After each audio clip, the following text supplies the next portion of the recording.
میں چپ تھا کہ برباد نہ ہو جائے گلشن کا سکون، نادان سمجھ بیٹھا ہے مجھ میں قوت للکار نہیں۔ احباب، روزانہ آپ دیکھتے ہیں سگے دیوبند ساجد خان کسی نہ کسی کو للکار رہا ہے، کسی نہ کسی کو چیلنج کر رہا ہے۔ یہ صرف اہل سنت و جماعت کے علماء کو نہیں بلکہ دیوبندی بھی اس سے تنگ ہے، اہل حدیث بھی اس سے تنگ ہے۔ آپ اگر اس کی ہسٹری دیکھیں، اس کے چینلز وغیرہ جو ہیں، اس کے پیجز آپ دیکھیں، اس نے اپنوں کو بھی نہیں چھوڑا ہوا۔ جیسے کہتے ہیں نا کوئی شرارتی شخص کو کہتے ہیں اس کے اندر فلاں چیز ہے جس کو عربی میں دودہ کہتے ہیں، اب اس کے اندر وہی چیز ہے جو اس کو آرام سے بیٹھنے نہیں دیتی۔ ہم کہتے ہیں کہ یار امن خراب نہ ہو، معاملات ٹھیک نہیں، لیکن اس کی کوشش یہ ہے کہ آگ لگائے رکھے، ملک کے اندر امن نہ ہونے دے۔ کبھی یہ کہتا ہے کہ میرے ساتھ ڈاکٹر اشرف آصف جلالی مناظرہ کریں، کبھی یہ کہتا ہے کوکب نورانی مجھ سے مناظرہ کرے، کبھی کہتا ہے راشد رضوی مجھ سے مناظرہ کرے، کبھی کہتا ہے غلام مصطفیٰ نوری مجھ سے مناظرہ کرے۔ وہ اس کو منہ بھی نہیں لگاتے، ان کو پتا ہے کہ اگر ایک منٹ کے لیے یہ شخص آ گیا تو اس کی ہوا خارج ہو جائے گی، اس کا وضو ٹوٹ جائے گا اور مقام مناظرہ پہ بدبو پھیل جائے گی، لوگ تنگ ہو جائیں گے۔ اس کی اوقات نہیں ہے، ان کو پتا ہے، اس لیے وہ کہتے ہیں کہ اپنا بڑا بلا مفتی تقی عثمانی کو بلا، کم از کم 5 منٹ وہ ان کے سامنے بیٹھ تو سکے۔ تیری اوقات کیا ہے؟ تو وہ ہے 7 سال تک تو قد کاذبہ کو قد کاذبہ پڑھتا رہا ہے۔ تیری ہمت یہ ہے کہ تو انہ مخطئن کو مختن پڑھتا ہے۔ مجھے یہ نہیں پتا کہ حالت رفع کے اندر مختئن ہوتا ہے یا مختن پڑھا جا سکتا ہے، اور حالت یہ ہے کہ قرآن مجید میں درجنوں مقامات پہ جہنم کا لفظ آیا ہے اور یہ جہنم کہہ رہا ہے، اور لوگوں کو کہتا ہے کہ ان کو کتابوں کا نام لینا آتا نہیں ہے۔ اپنی اوقات یہ ہے، یہ آخری مباہلہ کا چیلنج جو اس نے اوپر لکھ دیا ہے کہ قبول ہے۔ اگر تم سن کے دیکھو تو ایک بات بھی ایسی نہیں جو دلالت کرے کہ یہ مباہلے کا چیلنج قبول کر رہا ہے، کبھی ادھر جا رہا ہے کبھی ادھر، باتیں ایسے نہیں کی جاتی۔ باقی رہی یہ بات کہ تو کہتا ہے کہ میرے سامنے کوئی آنے والا نہیں، تجھے ذلیل کرنے کے لیے خدا کی قسم احمد رضا کا ایک چھوٹا سا نوکر کافی ہے۔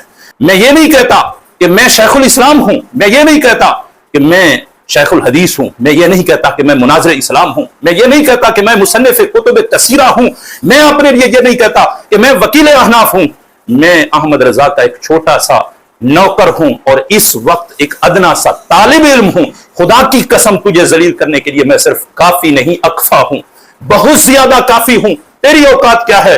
سن، جو تو حسام الحرمین کے معاملے میں چیلنج کرتا پھر رہا ہے، میں ہوش و حواس کے ساتھ بغیر جبر و اکراہ کے تیرے چیلنج کو قبول کر رہا ہوں۔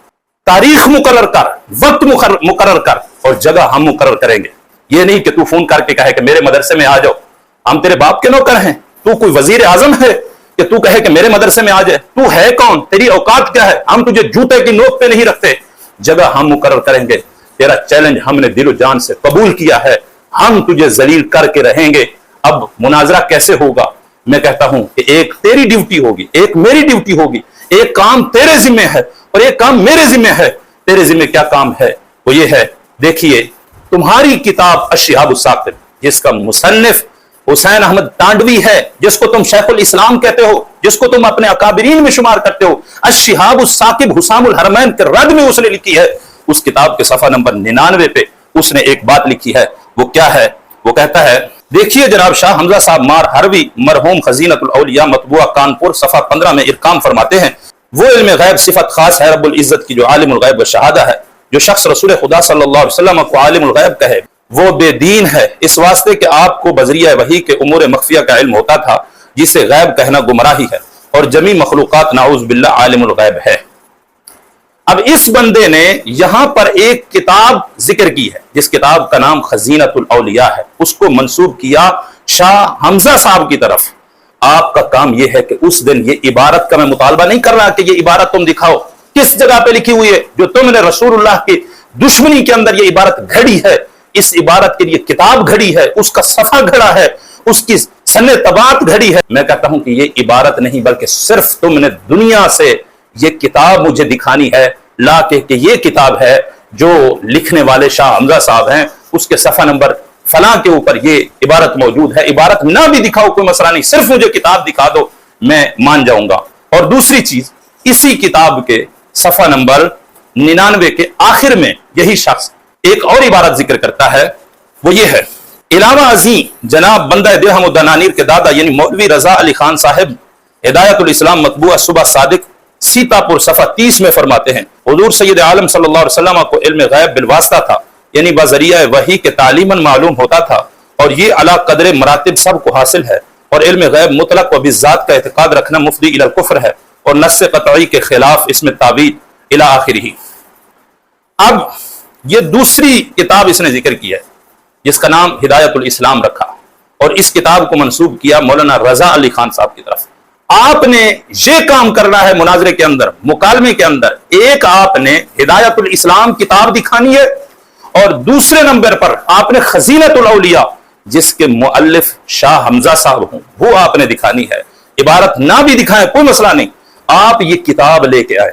یہ دونوں کتابیں اگر نہ لا سکے اور قیامت تک تم نہیں لا سکتے، پھر آپ کو اعلان کرنا پڑے گا کہ ہمارے اکابر کذابون اعظمون تھے، سب سے بڑے کذاب اور دجال تھے، امت کے اندر جھوٹ بولتے تھے، جھوٹ پھیلاتے تھے۔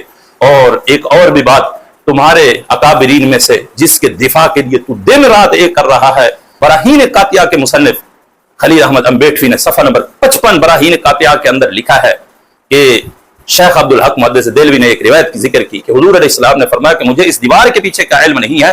وہ روایت بھی آپ نے دکھانی ہے، لیکن وہ اشعۃ اللمعات کے حوالے سے نہیں دکھانی جو تم نے المہند علی المفند کے اندر ذکر کی، اس میں بھی تم نے دوغلا پلیسی سے کام لیا ہے۔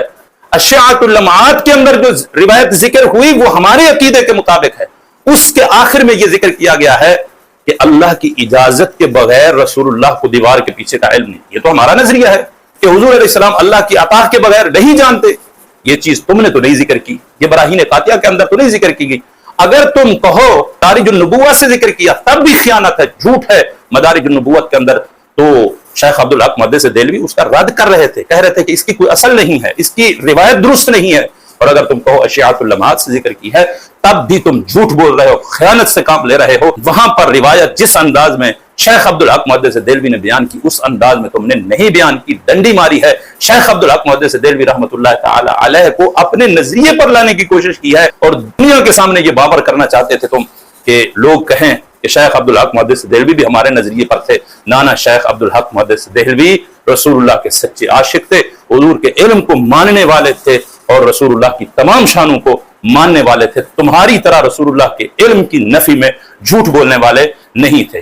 اب یہ چیلنج میری طرف سے قبول ہے، وقت کا تم نے اعلان کرنا ہے، جگہ ہم نے بتانی ہے، اور یہ ٹائم تمہارے لیے صرف 3 دن نہیں، 1 ہفتہ، بلکہ تمہاری موت تک تمہیں ٹائم ہے۔ جس وقت بھی آؤ گے احمد رضا کا نوکر تمہیں بتا کے رہے گا کہ تم کل بھی جھوٹے تھے، آج بھی جھوٹے ہو، اور تمہارے بڑے بھی جھوٹے تھے۔ کل کے رضا ہے خنجر خون خار برق بار، آدا سے کہہ دو کہ خیر منائے شر نہ کریں۔